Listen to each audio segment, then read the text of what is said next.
squad and they know that this is from plantain. By the time you say plantain or banana, how? Things that are often considered waste is what we are using to create jobs. Hey, Breakdown family. Let me hit you with a fact that might blow your mind.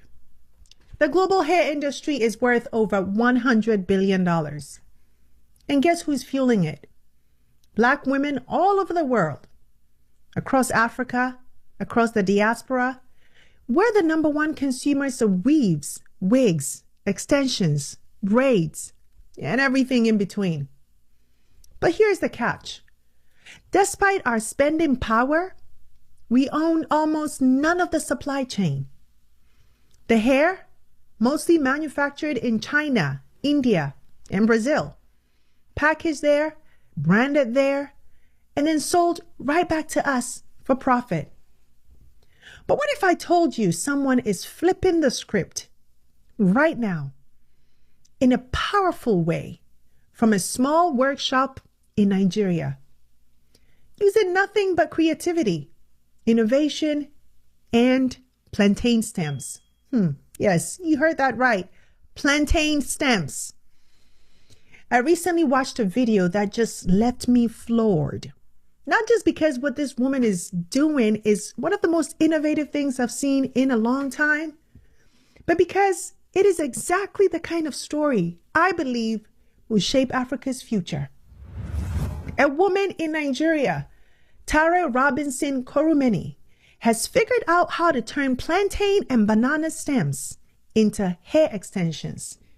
Yes, Sid said goodbye to horsehair from China and hello to sustainable African beauty, locally made from waste to wealth. But it doesn't stop there. She's also using these natural fibers to make bags, shoes, furniture, and more. She's literally building an entire eco-enterprise from what most people throw away. I was flabbergasted, literally jaw on the floor watching this video of her in action and listening to her vision. Because this is what innovation looks like. The kind that turns waste into wealth. The kind that builds industries, jobs, and ownership. The kind of thinking that turned China from poverty to global superpower. Singapore from fishing village to financial hub. And it can do the same for Africa if we support it, if we build it. Because yes, we need better governance, better policy, better leadership, but we also need bold private sector innovation that reimagines what's possible on this continent. So in today's episode, I want to introduce you to this incredible woman and what she's building. And I want us to have a bigger conversation. What does it really mean to support homegrown innovation in Africa?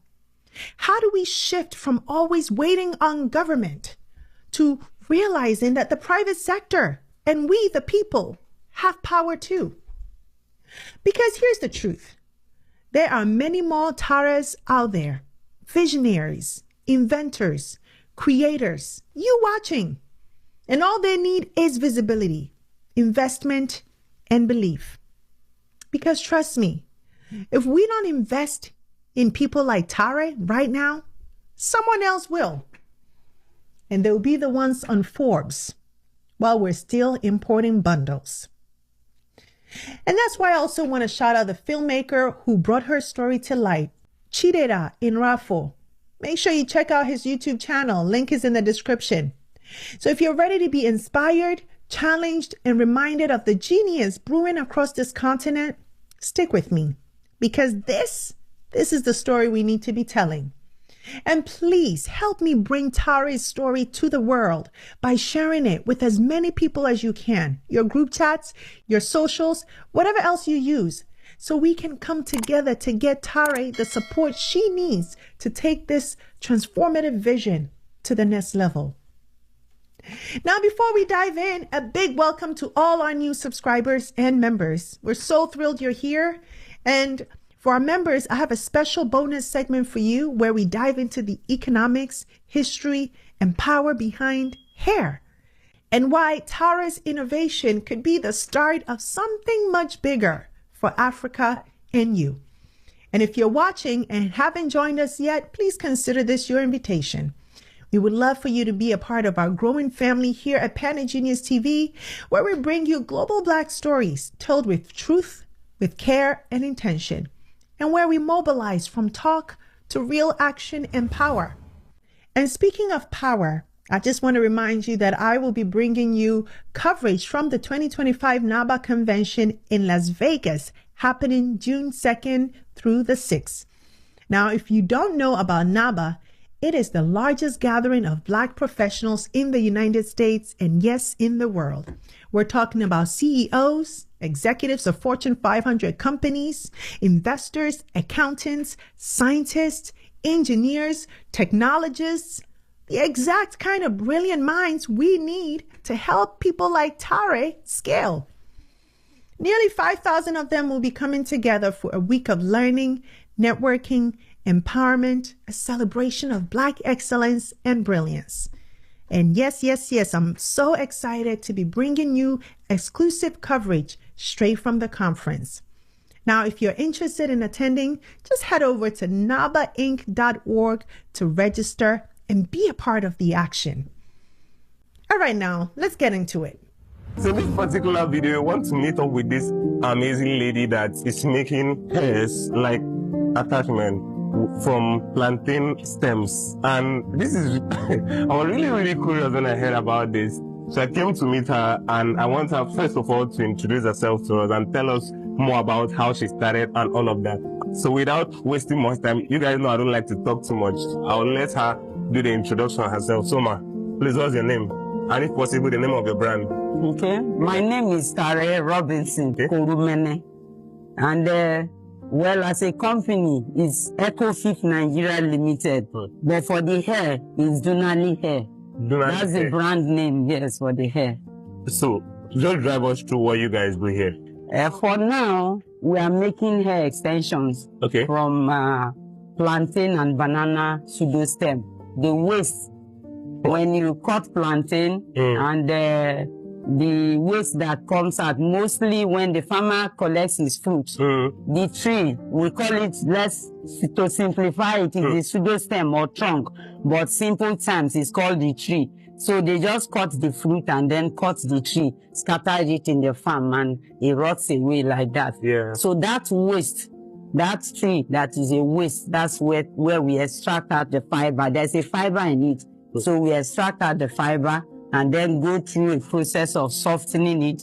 And then after the softening, we also dye it to different colors. Wow. Wow, indeed. Wow, indeed. First of all, let me just say I love the name Dunali Hair. Yes, it's catchy, it's clean, and honestly, it's a brand I could see stocked on beauty shelves from Lagos to Brooklyn to Atlanta. It already sounds global. But let's unpack what Tare just explained, because it's low-key genius. So when you grow plantains or bananas, after harvesting the fruit, there's this thick, spongy stem that's left behind. You've probably seen it before if you've spent time in a rural area or on a farm. That leftover part, most people just chop it down and leave it to rot in the field. But what Tare has figured out is that inside that so-called waste is fiber. Natural, strong, lightweight fiber. And with the right process, she can extract it, soften it, dye it, and transform it into something brand new. Hair extensions. And here's why that's so important. Because we spend billions of dollars a year importing synthetic hair, often made from petroleum-based plastic or processing animal hair from countries like China or India. But here we have a renewable, eco-friendly, and homegrown alternative straight from the motherland. And this isn't just about hair. It's about rethinking what we call waste. It's about recognizing the power of indigenous innovation